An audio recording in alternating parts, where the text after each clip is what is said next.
उसके बाद है question number 7। An insurance company insured 2000 scooter drivers, 4000 car drivers and 6000 truck drivers. The probability of accidents are 0.01, 0.03 and 0.15 respectively. यानी इनमें से भी किसी अगर कोई एक्सीडेंट होता है तो उसकी प्रोबेबिलिटी हमें दी गई है। स्कूटर ड्राइवर से 0.01, कार ड्राइवर से 0.03 एंड ट्रक ड्राइवर से 0.15। यानी एक इंश्योरेंस कंपनी ने स्कूटर ड्राइवर्स इतने इंश्योर्ड किए हैं, कार ड्राइवर्स इतने और truck driver 6000। One of the insured person meets with an accident, what is the probability that he is a scooter driver. मतलब इनमें से कोई भी इंश्योर्ड पर्सन से अगर एक्सीडेंट हुआ है, इसकी प्रोबेबिलिटी क्या है, that he is a scooter driver, मतलब वो स्कूटर ड्राइवर था। तो E1 E2 E3 हमारे पास क्या हो जाएंगे। इंश्योर्ड पर्सन मतलब एक्सीडेंट होने से पहले इंश्योर्ड पर्सन कौन कौन हो सकता है, या तो इंश्योर्ड पर्सन स्कूटर ड्राइवर था, या तो कार ड्राइवर था, या तो ट्रक ड्राइवर था। इसलिए हमने लिखा E1 E2 E3 scooter driver, car driver और ट्रक ड्राइवर। उसके बाद ए इवेंट हमारे पास कॉमन इवेंट क्या होगी, मतलब इंश्योर्ड पर्सन स्कूटर ड्राइवर है, उससे अगर एक्सीडेंट हुआ है तो मेट विद एन एक्सीडेंट, यानी ए इवेंट। अगर कार ड्राइवर है met with an accident, truck driver है मेट विद एन एक्सीडेंट। ये हमारे पास क्या तीनों में कॉमन इवेंट है। पी ऑफ E1 टोटल में हमारे पास कितने थे, मतलब टोटल में हमारे पास 12,000 से, मतलब इंश्योरेंस कंपनी ने 2000 इंश्योर्ड किए थे स्कूटर ड्राइवर्स, 4000 कार ड्राइवर्स और 6000 ट्रक ड्राइवर्स। टोटल हमारे पास कितने हो गए 12,000। तो P of E1 scooter driver की प्रोबेबिलिटी 2000 अपॉन 12,000 और कार के हमारे पास 4000 अपॉन 12 और इसकी हो जाएगी 6000 अपॉन 12,000। तो पी ऑफ E1 अगर तो वो स्कूटर ड्राइवर था, मतलब अगर तो वो स्कूटर ड्राइवर था और वो और he is met with an accident, मतलब अगर उससे एक्सीडेंट हुआ है तो इसकी प्रोबेबिलिटी हमें दी गई थी 0.01। अगर पॉइंट हटा के लिखेंगे तो 1/100। उसके बाद अगर वो कार ड्राइवर था, he met with an accident, मतलब उससे एक्सीडेंट हुआ है तो इसकी प्रोबेबिलिटी हमें दी गई थी 0.03, यानी 3/100। और अगर ट्रक ड्राइवर था उसकी दी गई थी हमें 0.15 और यानी 15/100। तो हमें पूछा गया है व्हाट इज द प्रोबेबिलिटी, मतलब one of the insured person meet with an accident, what is the probability that he is a scooter driver. मतलब एक्सीडेंट तो हुआ है लेकिन वो स्कूटर ड्राइवर से हुआ है, इसकी प्रोबेबिलिटी हमसे पूछी गई है। तो हम इसको कैसे लिखते हैं, पी ऑफ E1 अपॉन ए, जो निकालना है हम उसको ऊपर लिखते हैं पी ऑफ E1 और इसकी E1 की conditional probability P of A upon E1, इसकी मल्टीप्लाई इसके साथ अपॉन ये एज इट इज़ नीचे, प्लस इसकी मल्टीप्लाई इसके साथ, प्लस इसकी मल्टीप्लाई इसके साथ। तो हमने वही लिखा। ऊपर हमारे पास क्या आ जाएगा, स्कूटर ड्राइवर की पूछा है तो E1 इवेंट में था, क्या हो जाएगा 2000 अपॉन 12,000 मल्टीप्लाई 1/100, ये same as it is, plus 4000 upon 12,000 multiply 3/100 plus 6,000 upon 12,000 multiply 15/100। यही वैल्यूज़ हमने रख दी, मतलब इसकी मल्टीप्लाई इसके साथ, इसकी इसके साथ। तो आगे हमने सोल्व किया, हमारे पास क्या आया 30 से 30 2 1 जा, यानी 30 से 30 2 1 जा 2 6 जा, यानी 1/6 मल्टीप्लाई 1/100, सेम 1/6 1/100 प्लस 30 से 30 यानी 4 1 जा और 4 3 जा, यानी 1/3 मल्टीप्लाई 3/100 प्लस 30 से 30 6 1 जा 6 2 जा, यानी 1/2 मल्टीप्लाई 15/100। ऊपर हमने सोल्व किया 1 1 जा 1, यानी 600 हो गया, यहाँ भी 1/600 प्लस 3 से 3 गया तो 1/100 प्लस 15/200 हो जाएगा। इसके नीचे वाले का, सिर्फ नीचे वाले का अगर हम एलसीएम लेंगे तो हमारे पास क्या आएगा 600, यहाँ तो हमारे पास आ गया 1, यहाँ 100 6 जा 600 यानी 6 प्लस 200 3 जा 600 होते हैं तो 3 की मल्टीप्लाई 15 के साथ करेंगे यानी 45।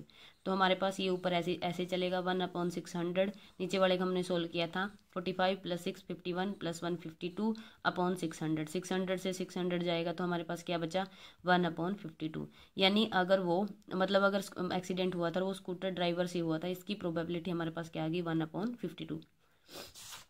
उसके बाद है हमारे पास क्वेश्चन नंबर 8। क्वेश्चन नंबर 8 में हमारे पास क्या, a factory has 2 machine A and B, past record shows that machine A produce 60% of the items of output and machine B produce 40% of the items. Furthermore, 2% of the items produced by machine A and 1% produced by machine B were defective. मतलब एक factory में 2 machine है A and B नाम करके हैं, तो past record क्या show कर रहा है कि मशीन A 60% टोटल आउटकम का 60% आइटम्स बनाती थी और 40% मशीन बी बनाती है। आगे क्या बोल रहा है, 2% of the item produce by machine A, मतलब टोटल में से 2% आइटम्स मशीन ए द्वारा डिफेक्टिव प्रोड्यूस किए जाते हैं और 1% मशीन बी द्वारा। All the items are put into a stock pile and one item is chosen at random from this and is found to be defective. मतलब किसी भी एक आइटम को, मतलब टोटल में से किसी भी एक आइटम को स्टॉक पाइल में रखा और मतलब किसी को भी एक मतलब रैंडमली चूज किया और वो डिफेक्टिव निकला। What is the probability that it was produce by machine B, मतलब इसकी प्रोबेबिलिटी क्या है, मतलब जब रैंडमली टोटल आउटपुट में से एक आइटम को चूज किया गया और वो डिफेक्टिव निकला, इसकी प्रोबेबिलिटी क्या है कि वो मशीन बी द्वारा प्रोड्यूस किया गया था। तो E1 E2 हमारे पास क्या है, दो मशीन है, यानी पहले डिफेक्टिव होने की प्रोबेबिलिटी नहीं होगी, पहले मतलब प्रोड्यूस होगा, मतलब पहले प्रोडक्शन होगी, उसके बाद वो प्रोडक्शन गुड हुई या डिफेक्टिव हुई वो बाद की बात है। तो E1 E2 हमारे पास क्या हो जाएंगे, आइटम प्रोड्यूस बाय मशीन ए, यानी पहले प्रोडक्शन की मशीन ए ने, E2 हमें लिखा item produce by machine B. शुरू में भी इन्होंने ये लिखा है कि मशीन ए 60% आइटम प्रोड्यूस करती है और बी 40%। उसके बाद डिफेक्टिव की बात आती है, मतलब रैंडमली एक चूज किया गया और वो डिफेक्टिव निकले, तो हो सकता था कि मशीन ए ने प्रोड्यूस किया वो डिफेक्टिव हो, मशीन बी ने प्रोड्यूस किया वो डिफेक्टिव हो। तो ए तो हमारे पास कॉमन इवेंट है, ये दोनों अनकॉमन इवेंट है। तो हमारे पास P ऑफ E1 की प्रोबेबिलिटी, मशीन ए कितना करती है 60% यानी 60/100। P ऑफ E2 ये कितना करती है 40% प्रोडक्शन करती है तो 40/100। उसके बाद अगर तो आइटम प्रोड्यूस किया गया था मशीन ए ने, मतलब मशीन ए द्वारा, और वो डिफेक्टिव निकले, इसकी प्रोबेबिलिटी हमें दी गई थी 2% यानी 2/100। उसके बाद अगर तो मशीन बी ने प्रोड्यूस किया था, मतलब अगर मशीन बी ने प्रोड्यूस किया था और वो डिफेक्टिव निकले, उसकी प्रोबेबिलिटी हमारे पास दी गई थी 1% यानी 1/100।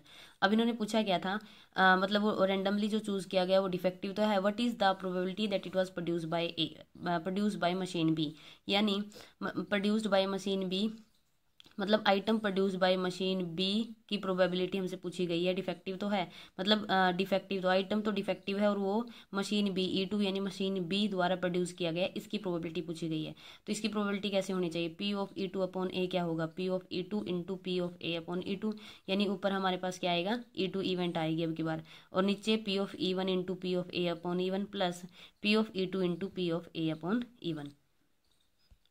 तो हमारे पास P ऑफ E2/A क्या हो जाएगा, मतलब ऊपर इसकी प्रोबेबिलिटी P ऑफ E2/A, यानी डिफेक्टिव तो प्रोड्यूस हुआ था लेकिन वो मशीन बी द्वारा डिफेक्टिव प्रोड्यूस हुआ था, इसकी प्रोबेबिलिटी हमसे पूछी गई है।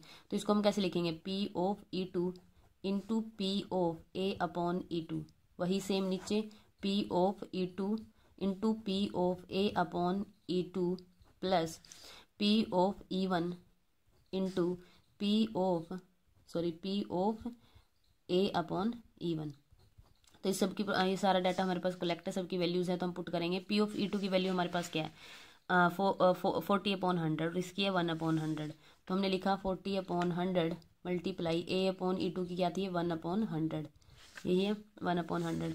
उसके बाद इसको लिखेंगे एज इट इज़, इस वाली वैल्यू को 40/100 मल्टीप्लाई 1/100 प्लस E1 की वैल्यू क्या है हमारे पास 60/100 और ये है 2/100, यानी 60/100 मल्टीप्लाई 2/100, मतलब इसकी प्रोबेबिलिटी की मल्टीप्लाई कर रहे हैं ना, P of E1 multiply P of A/E1। तो हम सोल्व करेंगे 40 की 1 के साथ होगी 40/100, नीचे हमारे पास ये एज इट इज़ 40/100 प्लस 6 2 जा 12 यानी 120/100। तो अगर हम नीचे वाले कैल्शियम सोल्व करेंगे, नीचे वाले कैल्शियम हमारे पास क्या आएगा 100 था यहाँ सॉरी, तो हम नीचे वाले कैल्शियम हमारे पास हो जाएगा 100 और एल्शियम लेंगे तो 40 प्लस 120, यानी कितना हो गया 120 और 40 हमारे पास हो जाएगा 160/100। तो हम इसको लिखेंगे इकट्ठा करके, ऊपर था हमारे पास 40/100 मल्टीप्लाई, नीचे आया 160/100 सोल्व करके, तो 100 से 100 यानी क्या बचा 40/160, 0 से 0 4 1 जा 4 4 4 जा, यानी हमारे पास आ गया 1/4 प्रोबेबिलिटी, यानी डिफेक्टिव आइटम जो सेलेक्ट हुआ था वो मशीन बी द्वारा प्रोड्यूस किया गया था, इसकी प्रोबेबिलिटी हमारे पास आ गई 1/4। उसके बाद है हमारे पास क्वेश्चन नंबर 9। क्वेश्चन नंबर 9 क्या बोल रहा है, two groups are competing for the position on the board of directors of a corporation, the probabilities that the first and second group will win are 0.6 and 0.4 respectively। मतलब दो group हैं जो board of directors की position के लिए आपस में compete कर रहे हैं, और दोनों की विन होने की प्रोबेबिलिटी, यानी फर्स्ट ग्रुप विन करेगा इसकी प्रोबेबिलिटी 0.6 दी गई है, ग्रुप सेकंड विन करेगा इसकी प्रोबेबिलिटी 0.4 दी गई है। Further if a first group win the probability of introducing a new product is 0.7 and the corresponding probability is 0.3 if the second group wins. यानी अगर फर्स्ट ग्रुप जीत जाता है तो वो मार्केट में नया प्रोडक्ट यानी न्यू प्रोडक्ट इंट्रोड्यूस करेगा, उसकी प्रोबेबिलिटी है 0.7। अगर तो सेकेंड ग्रुप जीता और वो न्यू प्रोडक्ट लॉन्च करेगा या फिर न्यू प्रोडक्ट मार्केट में इंट्रोड्यूस करेगा, उसकी प्रोबेबिलिटी है 0.3। Find the probability that the new product introduce was by the second group. यानी मतलब प्रोडक्ट तो मतलब न्यू प्रोडक्ट तो इंट्रोड्यूस हुआ है, इसकी प्रोबेबिलिटी क्या है कि वो सेकेंड ग्रुप द्वारा इंट्रोड्यूस किया गया है। तो E1 E2 हमारे पास क्या है, पहले हमारे पास फर्स्ट मतलब दोनों compete कर रहे हैं, तो हो सकता है फर्स्ट ग्रुप विन हो, और E2 यानी सेकंड ग्रुप दोनों का मतलब दोनों बोर्ड ऑफ डायरेक्टर्स की पोजीशन के लिए अगर compete कर रहे हैं तो फर्स्ट ग्रुप विन हो सकता है या तो सेकंड ग्रुप विन हो सकता है। उसके बाद बात आती है जो जीतेगा वही न्यू प्रोडक्ट इंट्रोड्यूस करेगा मार्केट में, यानी ए इवेंट की। मतलब अगर फर्स्ट ग्रुप विन हुआ वो न्यू प्रोडक्ट इंट्रोड्यूस करेगा, सेकेंड ग्रुप विन हुआ वो न्यू प्रोडक्ट इंट्रोड्यूस करेगा। तो E1 E2 तो हमारे पास अनकॉमन है, ये तो फर्स्ट होगा या तो सेकंड होगा, ये दोनों में क्या है कॉमन, यानी ये जीता तो न्यू प्रोडक्ट ये लेके आएगा, सेकंड ग्रुप विन हुआ तो ये लेके आएगा। तो P ऑफ E1 की प्रोबेबिलिटी हमारे पास क्या होगी, फर्स्ट ग्रुप विन की इन्होंने लिखी थी 0.6 लिखा हुआ है यहाँ, second group the probability that the first and second group will win respectively दी गई है, यानी 0.6 एंड 0.4। तो P ऑफ E1 की प्रोबेबिलिटी हमारे पास क्या हो जाएगी 0.6, और P ऑफ E2 की प्रोबेबिलिटी हमारे पास क्या हो जाएगी 0.4।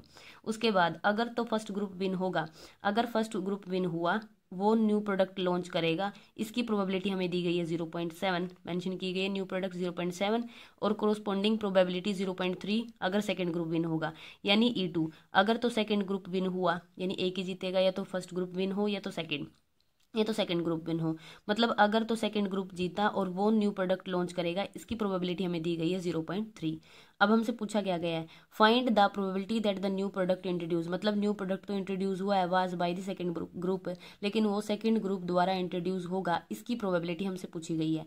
यानी ए हमारे पास क्या है, न्यू प्रोडक्ट इज इंट्रोड्यूस, लेकिन वो E2 यानी E2 के कारण, यानी सेकंड ग्रुप जीतने के बाद उसे न्यू प्रोडक्ट मतलब वो न्यू प्रोडक्ट लॉन्च करेगा, इसकी प्रोबेबिलिटी हमसे पूछी गई है, यानी E2 के बारे में बात की गई है। तो हमने लिखा P ऑफ E2 अपॉन ए क्या हो जाएगा, P of E2 into P of E2 upon A, वही सेम नीचे हम as it is plus P of E1 into P of E1 upon A. तो हमने वैल्यूज पुट की P ऑफ E1 और P ऑफ E2 उसकी, तो 0.4 into 0.3 ये लिखा। उसके बाद ये नीचे as it is 0.4 multiply 0.3 as it is plus इसकी मल्टीप्लाई इसके साथ, यानी 0.6 मल्टीप्लाई 0.7। अब 0.4 मल्टीप्लाई 0.3 यानी 0.12, 0.4 इंटू 0.3 अगेन 0.12 प्लस 0.6 मल्टीप्लाई 0.7 यानी 0.42। तो वही हमने आगे लिखा। तो मल्टीप्लाई करने के बाद हमारे पास क्या आया 0.12, नीचे सेम 0.12 प्लस 0.42। तो 0.12 दोनों को ऐड करेंगे हमारे पास हो जाएगा 0.54। दोनों के अगर हम डेसिमल हटाएंगे तो 12 अपॉन 100 और 54 अपॉन 100, मतलब 54 ऊपर चला जाएगा 100 से अगर 100 जाएगा तो क्या बचा 12 अपॉन 54। सोल्व करेंगे तो क्या आ जाएगा 6 अपॉन 27, और आगे सोल्व करेंगे 3 2 जा 3 9 जा तो 2 अपॉन 9। यानी अगर तो हमारे पास क्या चल रहा था P ऑफ A, यानी मतलब न्यू प्रोडक्ट तो लॉन्च हुआ है, वो सेकंड ग्रुप द्वारा किया गया है E2 द्वारा, तो इसकी प्रोबेबिलिटी हमसे पूछी गई थी, वो आई है 2 अपॉन 9। उसके बाद है हमारे पास क्वेश्चन नंबर 10। क्वेश्चन नंबर 10 क्या है, suppose a girl throw a die, if she get 5 और 6 she tosses a coin 3 times and notes the numbers of head. If she get 1 2 3 4 she tosses a coin once and note whether a head और tail is obtain. मतलब एक लड़की है वो क्या करती है, अगर डाई को थ्रो करती है, इफ शी गेट 5 और 6, अगर उसको मतलब 5 और 6 मिलते हैं तो she tosses a coin 3 times, मतलब वो कॉइन को 3 टाइम टॉस करती है। And note the number of heads, और नंबर ऑफ हेड्स को नोट करती है। इफ शी गेट 1 2 3 4, यानी 5 और 6 को छोड़ के, या तो 1 2 3 4 भी अगर डाई पे कोई नंबर आता है, अगर वो थ्रो करती है, she tosses a coin once, तो वो कॉइन को एक बार टॉस करती है उसके बाद। And the note whether head और टेल इज ऑब्टेन, और नोट करती है कि हेड आया या tail. If she obtain exactly 1 head, अगर वो एग्जैक्टली 1 हेड ऑब्टेन करती है, what is the probability that she threw 1 2 3 और 1 2 3 और 4 विद डाई, यानी अगर तो एग्जैक्टली 1 हेड आया था, इसकी प्रोबेबिलिटी क्या है कि जब डाई पे डाई ने या तो 1 2 3 4 इनमें से कोई एक नंबर शो किया होगा।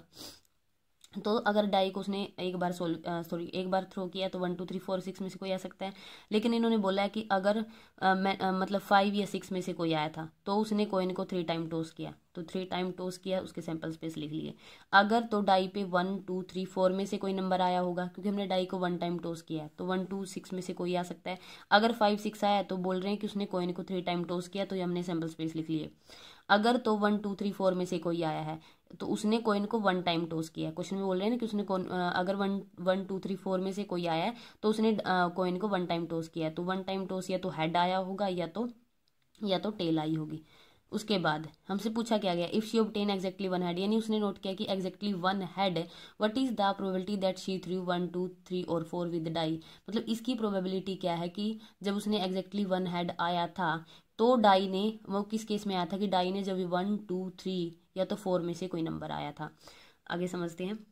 E1 E2 हमारे पास क्या होने चाहिए इसमें। देखो ए तो हमारे पास क्लियरली है एग्जैक्टली 1 हेड, मतलब हेड नोट किया है। और E1 E2 हमारे पास क्या है, या तो डाई ने 1 2 3 4 शो किया हो, या तो डाई ने 5 और 6 शो किया हो, क्योंकि इन्होंने पूछा what is the probability she threw 1 2 3 और 4 विद द डाई, और उसने ऑब्टेन किया था एग्जैक्टली 1 हेड। मतलब ये तो दोनों में ही है ना, क्योंकि पहले कॉइन टॉस नहीं हुआ है, पहले डाई टॉस हुई है, उसके बाद हेड की बात आई है, तो एग्जैक्टली 1 है, मतलब ए तो अलग ही मेंशन हो गया ना। मतलब जैसे उन्होंने डाई को क्या किया, डाई को उसने थ्रो किया, इनमें से कोई नंबर आया, उसके बाद मतलब कॉइन टॉस किया, और कॉइन पे उसने हेड आने की प्रोबेबिलिटी को नोट किया। ठीक है, हर बार उसने बोला कि नंबर ऑफ हेड उसने ऑब्टेन किए, मतलब लिखिए, नोट किए। उसके बाद अगर डाई ने 5 और 6 शो किया था, तो भी उसने क्या किया, मतलब कॉइन को टॉस किया और उसने नंबर ऑफ हेड्स की काउंटिंग की। ठीक है, इन्होंने बोला एग्जैक्टली 1 हेड था, तो ए हमारे पास क्या होगी, एग्जैक्टली 1 हेड, यानी अगर डाई पे 1 2 3 4 आया था, उसके बाद एग्जैक्टली 1 हेड आने की प्रोबेबिलिटी, या तो डाई ने 5 या 6 में से कोई नंबर शो किया था, उसके बाद एग्जैक्टली 1 हेड आने की प्रोबेबिलिटी। ए हमारे पास कॉमन इवेंट। E1 E2 एक दूसरे से बिल्कुल अलग है, या तो डाई ने 1 2 3 4 में से कोई नंबर शो किया, नहीं तो 5 या 6 शो किया होगा, यानी अगर हमने डाई को टॉस किया है तो P ऑफ E1 हमारे पास क्या होना चाहिए, P ऑफ E1 हमारे पास हो जाएगा 4/6, यानी 1 2 3 4 में से कोई भी नंबर आ सकता है, तो 4/6। P ऑफ E2 5 और 6 में से, यानी 2/6।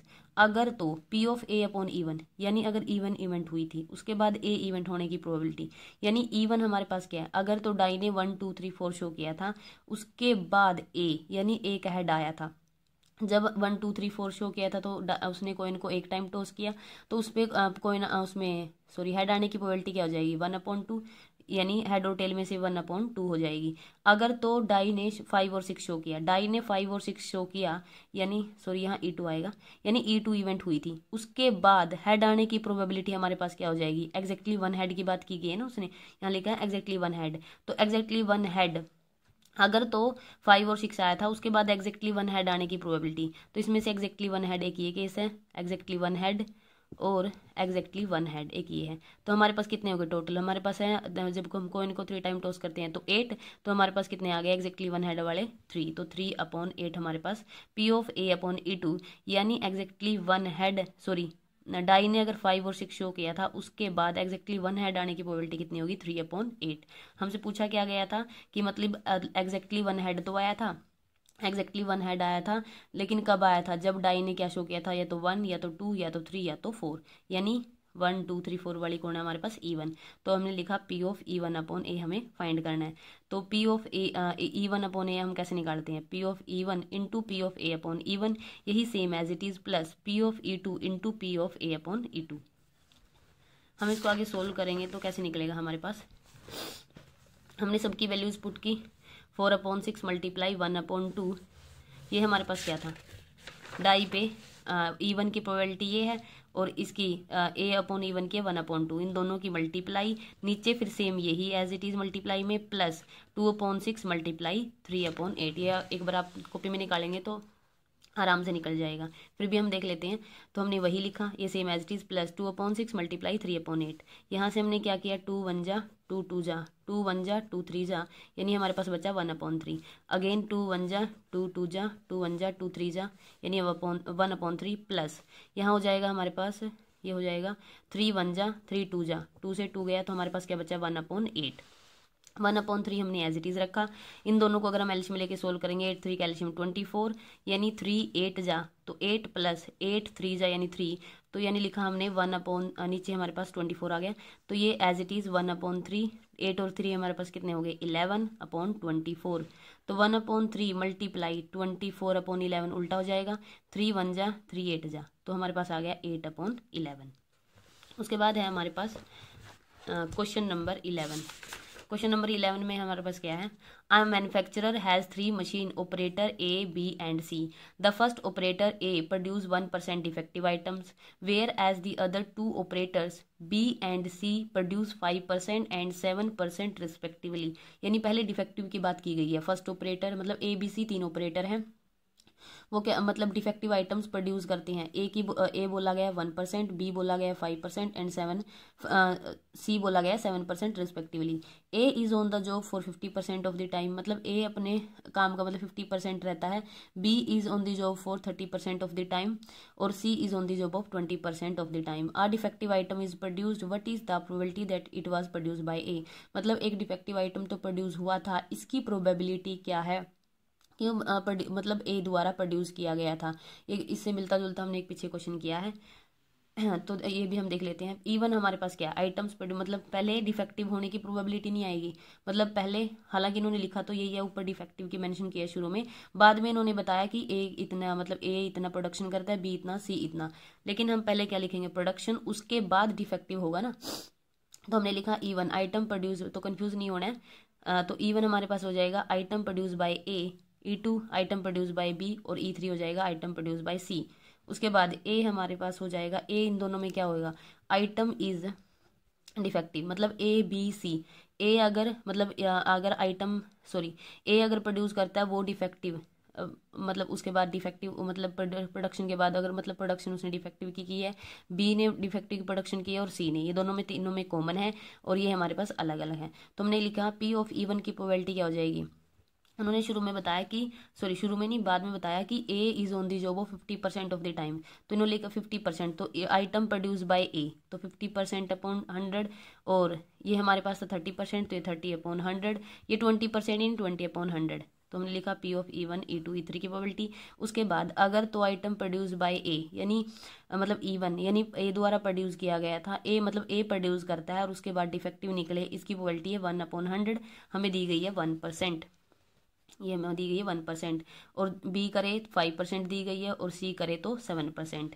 यानी आइटम प्रोड्यूस किया गया मशीन बी द्वारा, सॉरी ऑपरेटर है ये, ऑपरेटर बी द्वारा, और वो डिफेक्टिव निकले, इसकी प्रोबेबिलिटी है 5/100। और E3 यानी आइटम प्रोड्यूस किया गया ऑपरेटर सी द्वारा और वो डिफेक्टिव निकले, इसकी प्रोबेबिलिटी है 7%, यानी 7/100। तो हमने लिखा, हमें पूछा गया था कि आइटम तो डिफेक्टिव प्रोड्यूस हुआ है, लेकिन वो E1 यानी ऑपरेटर ए द्वारा मतलब डिफेक्टिव प्रोड्यूस किया गया है, इसकी प्रोबेबिलिटी हमसे पूछी गई है। तो P ऑफ E1/A, यानी इसकी मल्टीप्लाई इसके साथ ऊपर आएगा, सेम ये नीचे, प्लस इसकी मल्टीप्लाई इसके साथ, प्लस इसकी मल्टीप्लाई इसके साथ, ये डिनोमिनेटर में। तो हमने वही लिखा 50/100 मल्टीप्लाई 1/100, और इसके बाद है इसके नीचे यही आ जाएगा 50/100 मल्टीप्लाई 1/100, 30/100 मल्टीप्लाई 5/100, प्लस 20/100 मल्टीप्लाई 7/100। तो हमने आगे यही लिख दिया जो सेम हमने देखा। तो 50 हमारे पास क्या हो जाएगा, नीचे मल्टीप्लाई करेंगे तो हमारे पास हो जाएगा 10,000, 50 1 जा 50, 10 100 × 100 यानी 10,000, ये सेम 50/10,000 प्लस 3 5 जा 15 यानी 150/10,000, प्लस 7 2 जा 14 यानी 140/10,000।